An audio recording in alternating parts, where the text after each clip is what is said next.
everyone. Welcome to Feel Better Eating, a whole food, plant-based experience aimed to enlighten you and inspire you about how eating plant-based can help you feel better. Today, we are starting the show off with a question. Why do restaurants serve soup, salad, and bread before the entree? This practice has been so normalized without us asking why do we do it? Why soup, salad, and bread specifically? So we are an investigative duo. We decided to research the story behind the beloved starters that we always get at restaurants to figure out why these items. Today we are going to be preparing soup, salad, and bread. This meal is designed to be high in protein, it's going to be satiating, it's going to be very tasty, and it's not going to give you the digestive problems that bread can often give people with the wheat aspect of it. So, we're excited to have you here. Should we get into it, Catherine? Yes. So, pea soup. Peas, the star of the show. Do you guys like peas? Yeah. 83% of people, supposedly in an internet statistic, would say that peas are their favorite vegetable. Who knew? Who knew? And we do have a second question. Does anybody know how many peas Janet Harris ate in 1984 to set the Guinness World Record for most peas eaten in 1 hour? Do we want to have a guess? Over 1,000 peas? Yes? Over 3,000 peas? Yeah. Over 5,000 peas? No? Ooh, Robert's still going wants lower. to go, yes. He Robert's wants to going go lower than higher. 5. Right, we'll have over under. So who thinks more than 5,000 peas?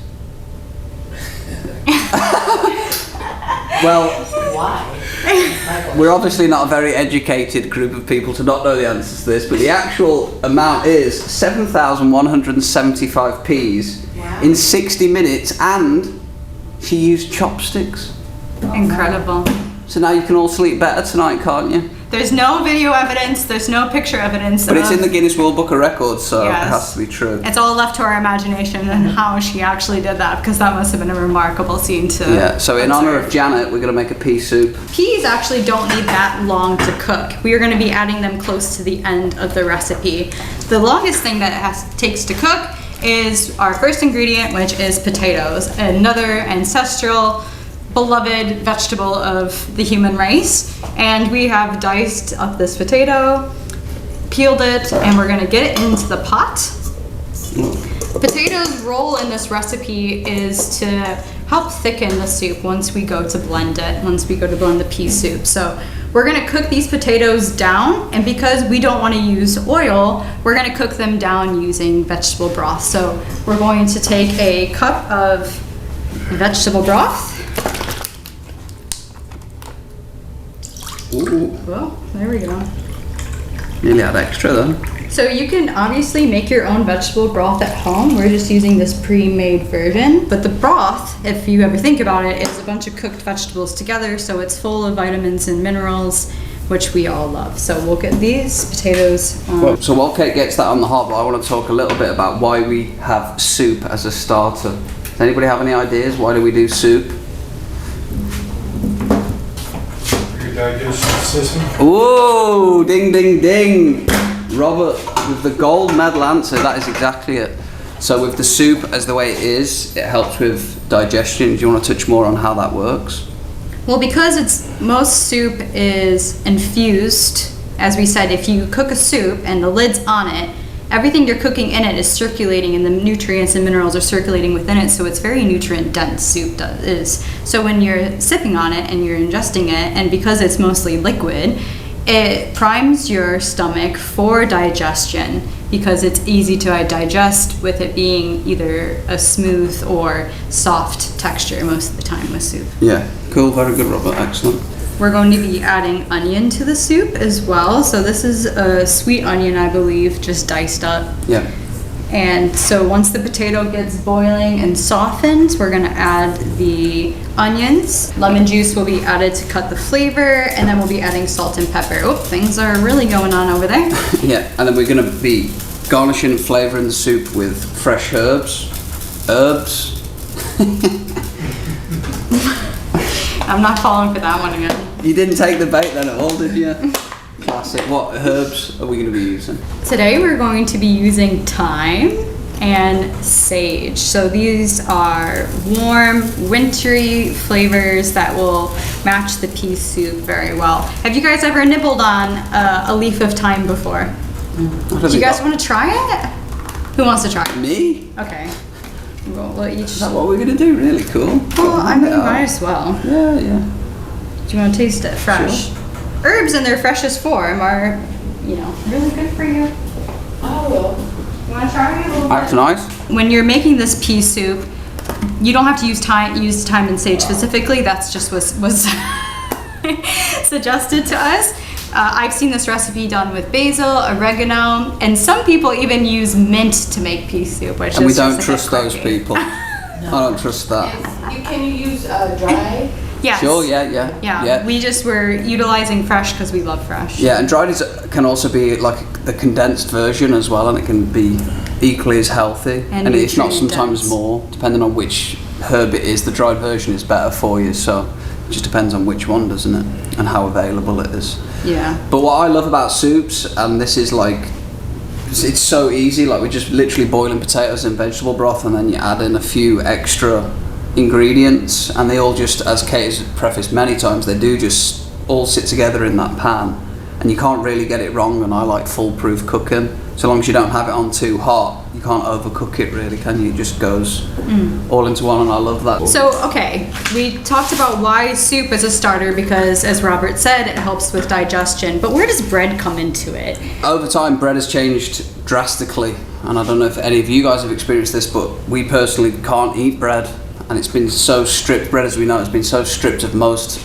minerals, nutrients and vitamins that I'm starting to question if it really is food.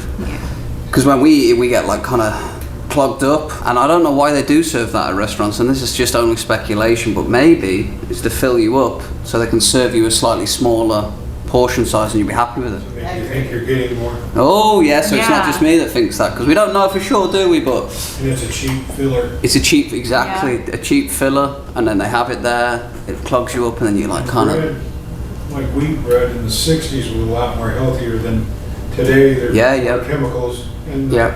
Random ingredients. Yeah. Like if you look at the back of bread bags, I'm like, what is any of this really? Yeah, and the flours get stripped of their nutrients. It's And then another reason that we speculate that they serve bread at restaurants as a starter, yes, maybe if you are getting soup, but to stop you from getting hangry, because usually wait times at a restaurant, you're looking at 30 to 40 minutes, and they want you to be able to snack on something while they wait to serve without you. causing So ruckus. it is a bit of a controversial starter bread, but because it is a match made in history with soup, it just kind of continues. Us as ancestors, we could continue things without ever really thinking about it too much. So Yeah.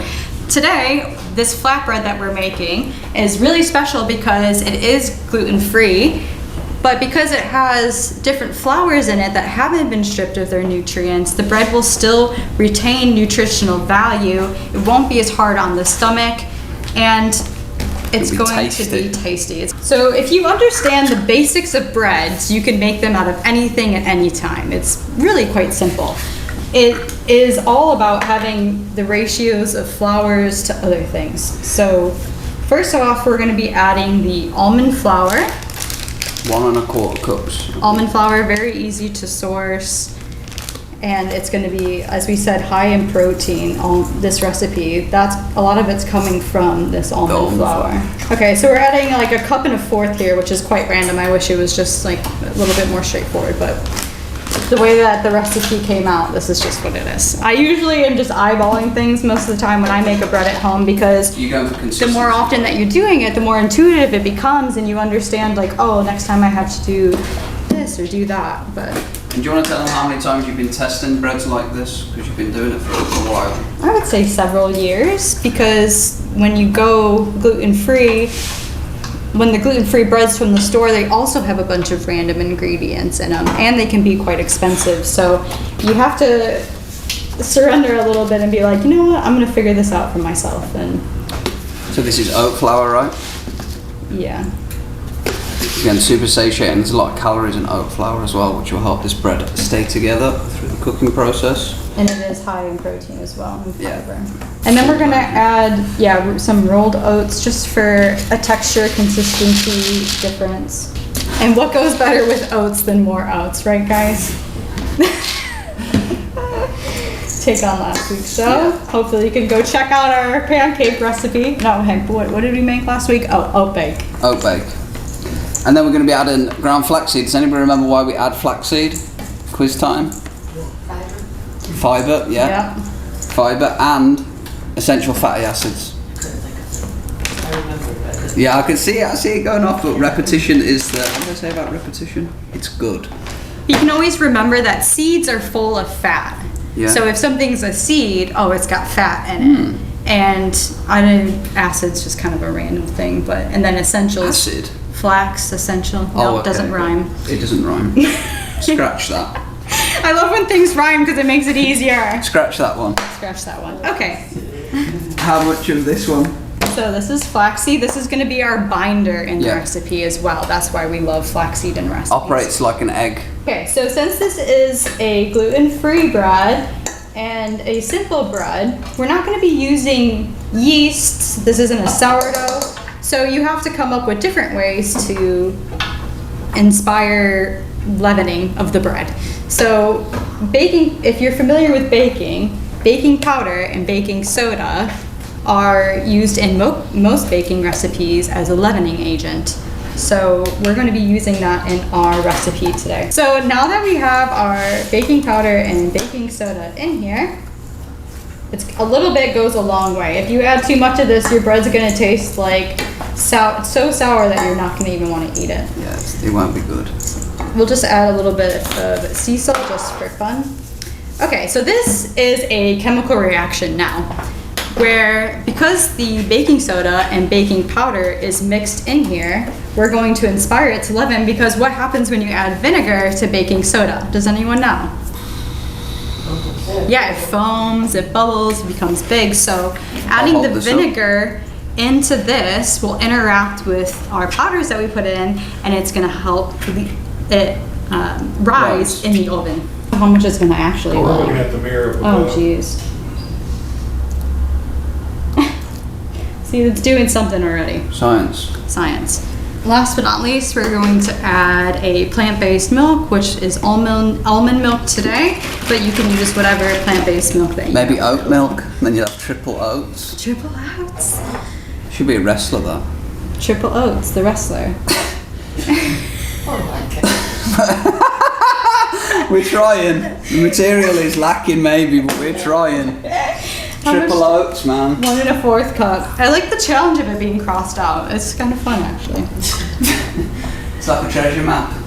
Right, I'm putting you. All right, so we followed a recipe, right? And we're like, this may be perfect or this may not be. Whatever consistency you get, sometimes you may have measured too much or too little of something, and it's all a bit like all over the place, helter-skelter. But do not worry, because every bread is redeemable, except if you add too much baking soda and baking powder. So we're gonna mix this, see what consistency it's at. This is mixing up. So what consistency are they looking for? What's the end goal here? So you don't want it to be as wet as like a pancake batter, but you don't want it to be dry. You want it to be doughy looking and be able to stick together. And can you add like seasonings to this and such? Oh, we are going to. Good remembering, Joshua. So because these flours are actually relatively sweet and strong in flavor because they taste like almonds or oats, and we want this to be a savory flatbread, we're going to be adding seasonings in it that will match the thyme and the sage that we're putting into the soup. Yeah. So as you know, we added salt in a little bit already, and then I recommend that you can add more ground sage. Can you find me some garlic powder too, please, hon? Yeah. And oregano and basil. Yeah. Because if you're familiar with the show, we like to stack layers of flavors in all the parts so they all match and intermingle and melt on the taste buds in a effortless way. So this is really thickening up as the That was good. flours and the oats absorb the almond milk. Thick, thick, thick. Thick, thick, thick. So we're making this a flatbread because it will be quicker to cook. Flatbread, since you have it spread out, it will cook faster than, you know, just Thick bread. a thick bread. Which is useful when you're making this like just day-to-day cooking. So you're making dinner and you want a bread with it, you don't have to think about doing this hours in advance. You know, just takes the whole turnaround time less than an hour, and when you get into doing it, it's easy, isn't it? We eat this a lot. Yeah, when you're not spitting facts about bread and so the word soup. The So history of pottage. this isn't like regular dough that you get from a yeast bread or sourdough bread. It's like basically a goop of hard mush that you need to form onto a pan, Yeah. which doesn't seem the most appetizing, but once it bakes, y'all will understand and you'll all be grateful that Y'all. this exists. Did your parents ever tell you if what happens with you when you play with fire? Did they ever make any jokes? What would they Yeah, say? you get burned. You get burned? Was that what you guys heard as well?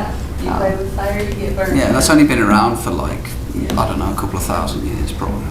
No, it's just because my family told me the weirdest one. What? They said if we played with fire, we would wet the bed. Oh yeah, I remember. And I was just like, Heard that. I was like, that's evil. I remember you telling me that is evil. Like, if we added just sugar, maple syrup, then this would have been like a sweet bread that you could top with fruit. Yeah. It's just because we added savory seasonings, it's going to be a savory bread this time. I like to be a little bit extra when I make breads and ensure the flavor that I want is in the bread and that the vibe and nutritional benefits are translated. Put that in. How long is it going in for? 10 minutes. 10 minutes. All right, so our potatoes and our onion and garlic are infused with our vegetable broth. It's a beautiful cooked creation, and because we left the lid on, you see all the steam coming out. This is just nutrients pouring out of that, and it's beautiful. This will be so hot, the peas will cook.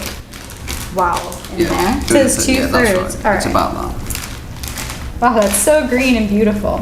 Yeah, we can always have more. The Get lemon that juice lemon will in. help I'll get the blender. cool it down as well. You can use fresh lemon, but we thankfully have like a quart of this lemon concentrate. So this is a massive pot of soup. This is gonna serve many heads. So I'm gonna put this back on low and slow because I am adding more vegetable broth. Oh, just to warm that up what's left. Yeah. So, why do we think that they serve a salad before at a restaurant as a starter?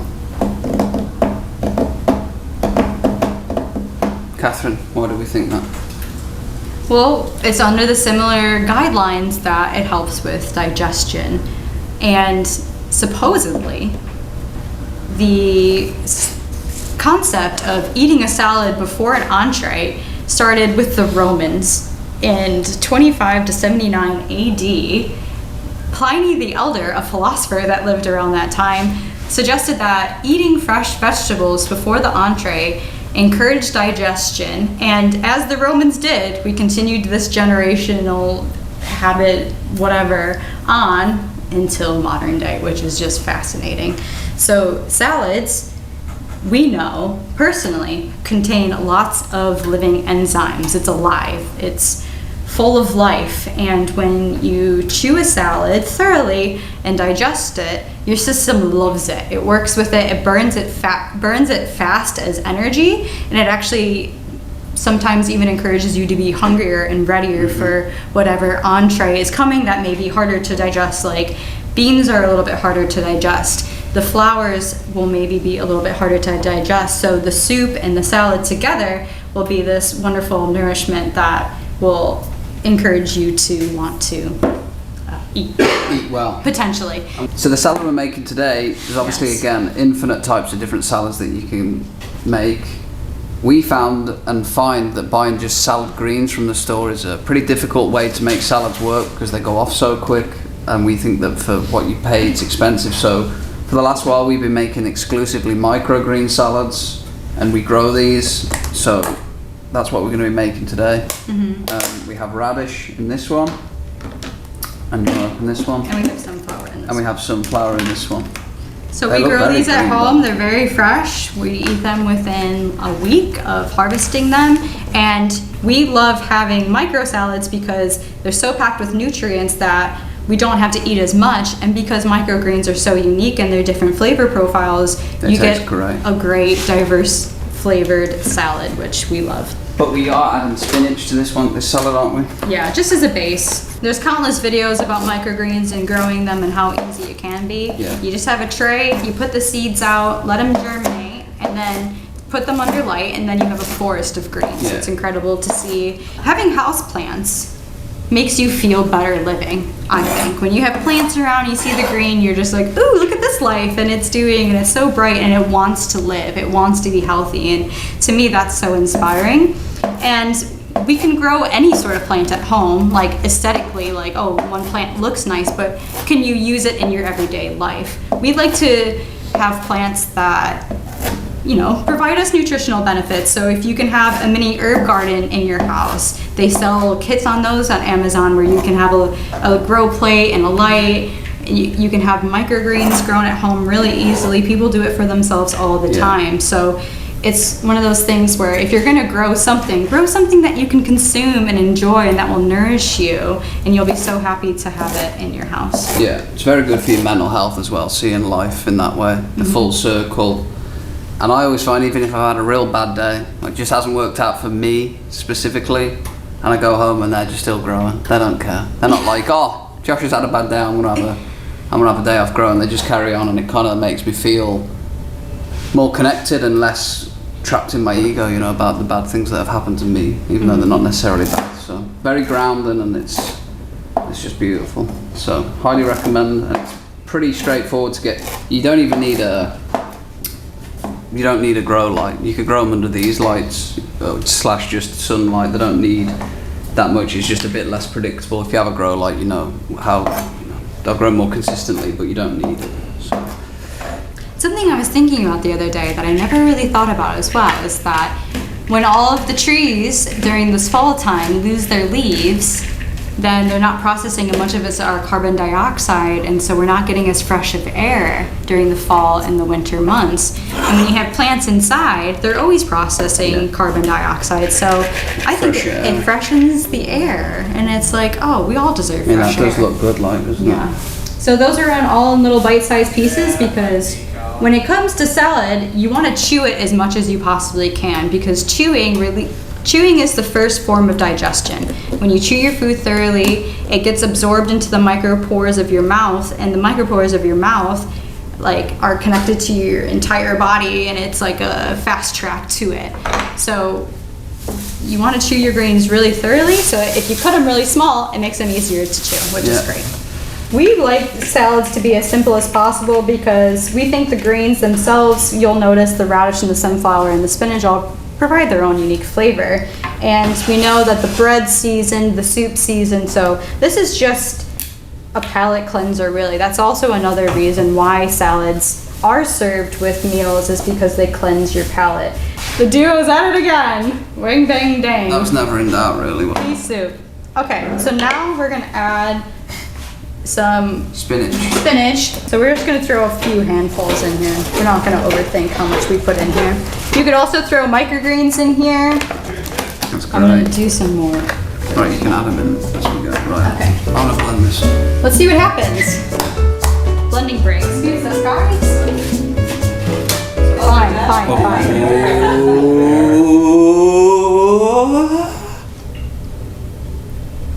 It definitely needs more herbs. Need some salt too.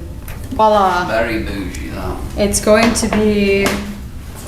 See, we could have added a little bit more wet to it, possibly. But you'll find if you get into the endless art of bread making that there's just a giant stem of. Each bread you make is going to end up different. Even like the temperature and the humidity, all will influence how your experience goes.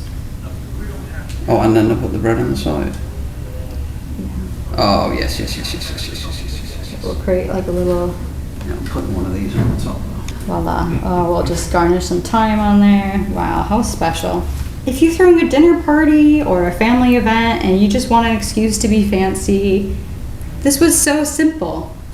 And it looks so fancy with it being green and fresh. like a bisque. Sure. Maybe we need a second piece of that one. Stack it what underneath that. Stack it like sideways, or what do you think? What's the vibe like that? Yeah. Right. Show that to Kevin. All right. Look at that. Dun, dun, dun, dun. Voila. Thanks, Kevin. Hold that there. That looks really good. Alright, cool. Well, that was pea soup, gluten-free flatbread, and a microgreen salad. I'm very excited to share this with the audience. It smells great. I'm excited to eat because I'm hungry this week. Surprised. But we appreciate you all being here, the live crowd, everybody watching. We hope that you take inspiration from this, go try this recipe, experiment with new plants, flavors, mindsets around food, especially the enzyme thing is something that we really want you to take from this. Is the more living enzymes, the better your digestion is going to be, and you continue to feel better eating and living. Catherine, anything to add before we jump off? I hope that you enjoyed our facts about soup, salad, and bread. It revealed the history and the story behind it, and we're really blessed to be sharing how recipes work and how cooking works, and inspire you to just take your own personalized approach to it and have fun with it. And the recipe is available, as always, on feelbetterliving.com. Thank you very much for watching. Thank you. See you soon. Thank Much you, love. guys. Peace. Cool. Great job, I think. Do you want this to bake longer? We're right at 57 minutes. Yeah, that was a long one. That took us an hour. Thank you to all of our show sponsors and supporters who make this show possible. The Healthcare Foundation of LaPorte, Grace Learning Centre, Citizens Concern for the Homeless, and ALCO, Access LaPorte County. We appreciate all of your support.